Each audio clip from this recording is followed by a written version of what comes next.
Kau nak tengok tak darah mamak tu dah jadi pekat macam sup tulang atau macam minyak kereta enjin kau? Tak percaya nak tengok? Jom aku tunjuk kau.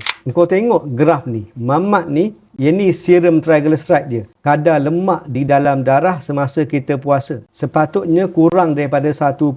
Mamak ni mula-mula datang jumpa aku, triglyceride dia 24.9, 25 antara paling tinggi yang aku pernah jumpa semua hidup aku. Mamak ni memang kena makan semua hidup. Sebab kalau tak makan ubat triglyceride, boleh kena serangan jantung, boleh rosak pankreas dia. Mamak ni contoh orang yang ada masalah genetik, kena makan ubat semua hidup. Korang nak tengok tak macam mana rupa bentuk darah dia? Apabila kita ambil darah, kita biar darah tu dekat setengah jam, akan mendap turun semua sel darah. Yang putih atas ni adalah semua lemak yang ada di dalam badan dia, dalam darah dia. Dia sama dengan serupa dengan sup yang kau masak dekat rumah. Kalau kau masak sup tulang dekat rumah memang sedap kan? Apabila kau simpan dalam peti ais satu malam, hari keesokan dia jadi macam ni. Naik lemak di dalam sup tu dia akan jadi beku. Sama dan serupa dengan darah mamak ni. Nampak tak ni semua ni lemak? Sama dengan sup dekat rumah kau yang naik atas selepas satu malam simpan dalam peti ais.